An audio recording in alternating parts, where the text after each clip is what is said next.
एक समय में हमारी दुनिया में डायनासोर का राज था। ये वो समय था जब विशालकाय डायनासोर हमारी धरती पर राज किया करते थे। इस दौरान डायनासोर की कई हजार प्रजातियां इस धरती पर मौजूद थी, जिनमें से कुछ डायनासोर जमीन पर तेज दौड़कर शिकार करते थे तो कईयों का पानी पर राज हुआ करता था। वहीं कुछ डायनासोर ऐसे थे जो हवा में उड़ सकते थे। ये डायनासोर करीब 14 करोड़ सालों तक इस धरती पर राज किया। इनमें से कुछ शाकाहारी थे तो कुछ मांसाहारी थे। तो कुछ डायनासोर बहुत ही शांत स्वभाव के थे, लेकिन कुछ डायनासोर बहुत ही हिंसक और खतरनाक थे। ये उस समय के सबसे सफल जीव थे। लेकिन फिर अचानक ऐसा क्या हुआ? आखिर वो कौन सी घटना थी जिसने इन डायनासोर को पूरी तरह से समाप्त कर दिया? इसे जानने के लिए हमें करोड़ों साल पीछे जाना होगा और डायनासोर के उस अंतिम दिन को करीब से देखना होगा। तो आइए चलते हैं आज से 65 मिलियन साल पीछे।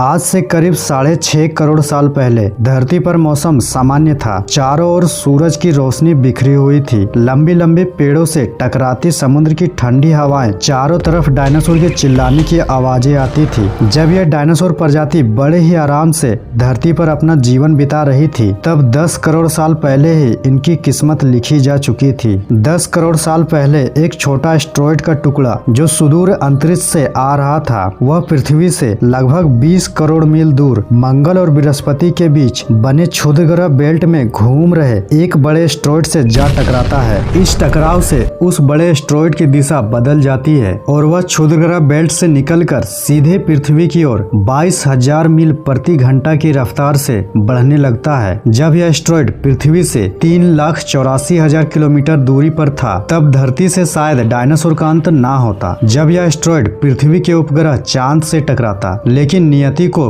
कुछ और ही मंजूर था, इसलिए यह बड़ा एस्टेरॉयड चांद के बहुत नजदीक से गुजर गया। 40 किलोमीटर के व्यास वाला ये 2 ट्रिलियन मीट्रिक टन का ये एस्टेरॉयड प्रत्येक सेकेंड के साथ साथ धरती के करीब बढ़ता जा रहा था। जब यह एस्टेरॉयड धरती के वातावरण के संपर्क में आया तो इसकी रफ्तार एकाएक 70,000 किलोमीटर तक हो गई। पृथ्वी के वायुमंडल में घुसते ही घर्षण के कारण ये एक भयानक आग के गोले में बदल गया। इसकी चमक इतनी अधिक थी कि धरती पर टकराने से पहले ही हजारों जीव इस आग के दहकते गोले को देखकर पूरी तरह से अंधे हो चुके थे। ये जीव उस उल्का को देख नहीं पा रहे थे, लेकिन उसकी भयानक गर्मी को महसूस कर रहे थे। कुछ ही क्षण में ये एस्टेरॉयड मेक्सिको के खाड़ी के पास जमीन से टकरा जाता है और लगभग 35,000 डिग्री सेल्सियस की ऊर्जा वाला एक भयंकर विस्फोट होता है। इस टकराव का विस्फोट लगभग 10 हाइड्रोजन बम के विस्फोट के समान था। ये विस्फोट इतना शक्तिशाली था कि इसके टकराते ही धरती की लाखों टन धातु अंतरिक्ष में फैल गया। टकराव वाली जगह पर 180 किलोमीटर चौड़ा और 20 किलोमीटर गहरा गड्ढा बन गया। विस्फोट के कारण इस गड्ढे की सारी मिट्टी और पत्थर आसमान में धूल के बड़े बादल में बदल गए। 16 मिनट बाद जमीनी टकराव की वजह से धरती के अंदर चारों ओर 11.2 तीव्रता वाले भूकंपीय तरंगे उठने लगी। इसकी वजह से समुद्र में विशालकाय लहरों का निर्माण होने लगा और एक के बाद एक सुनामी लहरें चारों तरफ बढ़ने लगी। भूकंपीय तरंगों ने सभी ज्वालामुखियों को सक्रिय कर दिया, जिसकी वजह से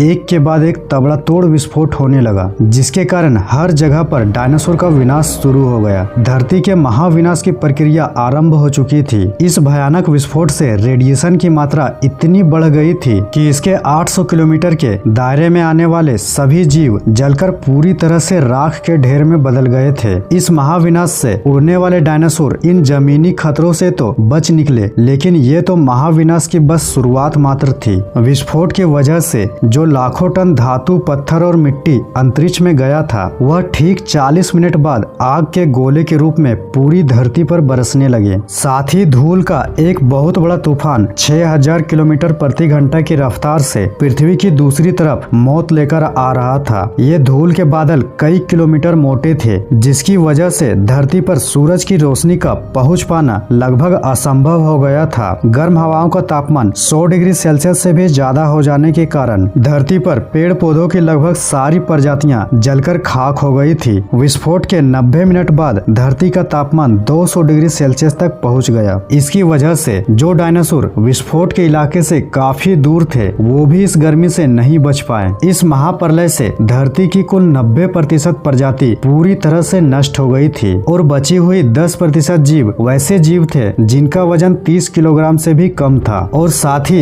इस महाप्रलय में कुछ बड़े प्रजाति के डायनासोर भी बच गए थे, लेकिन खाने पीने की कमी के कारण वो भी मारे गए। लेकिन ये महाप्रलय किसी के लिए फायदेमंद साबित होने वाला था। डायनासोर का अंत एक नए प्रजाति के लिए सुनहरा अवसर लेकर आया। ये प्रजाति थी मैमल्स की। मैमल्स यानी स्तनधारी जीव। इन्होंने खुद को इस महाविनाश से बचा लिया था। अत्यंत गर्मी और रेडिएशन से बचने के लिए ये जमीन के अंदर रहने लगे थे और जिंदा रहने के लिए इन्होंने सब कुछ खाना शुरू कर दिया। महाप्रलय के कुछ लाख साल बाद धरती फिर से सामान्य हो गई थी। सतह पर फिर से पेड़ पौधे उगने लगे थे और धरती पर जो 5 से 10% जीव बच गए थे उनमें एडॉप्टिव रेडिएशन की प्रक्रिया से बहुत सारे नए जीव जन्म लेने लगे थे। 5.5 करोड़ साल पहले बंदर जैसी प्रजातियां आई। इनकी आंखें सर में आगे की तरफ थी। आज से 4.7 करोड़ साल पहले धरती के टेक्टोनिक प्लेट में हलचल शुरू हो गई जो धरती के 2 बड़े महाद्वीपों को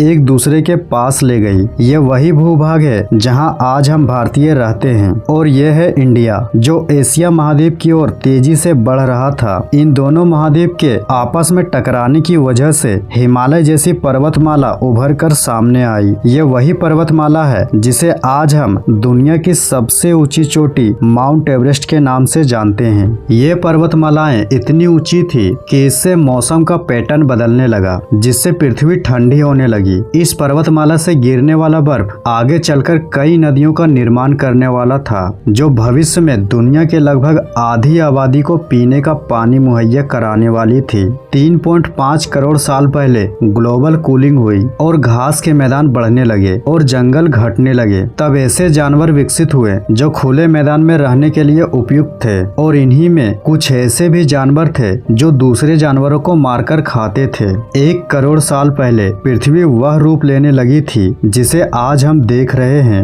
धरती का वातावरण लगभग आज के वातावरण के समान हो चुका था, लेकिन परिस्थितियां फिर बदलने लगी। 40 लाख साल पहले धरती के टेक्टोनिक प्लेट में एक बार फिर हलचल हुई और अफ्रीका के पूर्वी हिस्से में एक नई पर्वत श्रृंखला का निर्माण हुआ। ये पर्वत श्रृंखला थी ईस्ट अफ्रीकन रिफ्ट वैली। इस पर्वत श्रृंखला के निर्माण होने के कारण यहाँ के हरे भरे जंगलों में आने वाली मौसमी हवाओं का मानसून पूरी तरह से रुक गया, जिसके कारण यहाँ के जंगलों में बारिश आनी बंद हो गई। यहीं इसी जंगल में रहते थे हमारे दूर के रिश्तेदार द ग्रेट एप्स, जिन्हें पेरूला भी कहते थे। हमारे परिवार की शुरुआत इसी एप से हुई है। पेरूला पेड़ों पर रहते थे और फल खाते थे। इनका वजन ज्यादा होने के कारण ये एक डाल से दूसरे डाल पर कूद नहीं पाते थे, इसलिए ये हमेशा झूलते रहते थे। कभी कभी ये अपने 2 पैरों पर भी खड़े होकर चल सकते थे। आम धारणा के उलट सीधे चलने की क्षमता जमीन पर नहीं बल्कि टहनियों पर विकसित हुई। 2 पैरों पर चलना इंसानों की नहीं बल्कि इन एप्स की खोज थी। आगे चलकर जलवायु परिवर्तन और जगह में बदलाव के चलते ये ग्रेट एप्स में बदल गए। कुछ चिंपैंजी और गोरिल्ला में विकसित हुए, कुछ इंसानों में बदलने शुरू हुए। वे पूरे अफ्रीका में फैले हुए थे, लेकिन बारिश के बंद हो जाने के कारण यहाँ के जंगल सूख गए, जिनका सबसे ज्यादा असर इन एप्स पर पड़े। जंगल सूख जाने के कारण इन एप्स के लिए खाने की समस्या उत्पन्न हो गई और इसलिए ये पेड़ों से उतरकर खाने की तलाश में जमीन पर चलने लगे। और ये है आर्डिपिथेकस रामिडस। ये है हमारे पूर्वज जिन्होंने जमीन पर मानव इतिहास का पहला कदम रखा। इनका दिमाग एक संतरे जितना बड़ा था और इनकी लंबाई लगभग 4 फीट तक थी। ये हमारे वंश के सबसे पहले सीधे चलने वाले जीव थे। कई हजार सालों के विकास क्रम के बाद ये 2 पैरों पर चलने लगे। इससे ऊर्जा कम खर्च होने लगी और ये चलते चलते भी खा सकते थे। 2 पैरों पर चलने से अब ये सीधे खड़े होकर दूर दूर तक नजर रख सकते थे। समय के साथ साथ विकास की प्रक्रिया भी चलती रही और हमारे पूर्वज धीरे धीरे विकसित होते गए। 23 लाख साल पहले हमारे पूर्वजों का दिमाग काफी बड़ा हो गया था और ये थे होमो हेबिलस। इन्होंने पहली बार पत्थरों को हथियार की तरह इस्तेमाल करना शुरू किया। जैसे ही इस मामूली सी पत्थर पर धारदार किनारे किनारा बना, हमारे पूर्वज के पास एक हथौड़ा आ गया। हमें काटने का हथियार मिल गया, जिससे वह हजारों ऐसे काम कर सकते थे जो वह पहले नहीं कर पाते थे। हथौड़े रूपी पत्थरों का इस्तेमाल ने अंगूठे और अंगुलियों को मजबूती प्रदान की, जिससे हम और अधिक कुशलता से इसके इस्तेमाल करने में सक्षम हो गए। समय बीतने के साथ ही हमारे पूर्वज अब समूह में रहकर जानवरों का शिकार करने लगे थे, और ये थे होमो इरेक्टस, जो अन्य जानवरों से ज्यादा होशियार थे।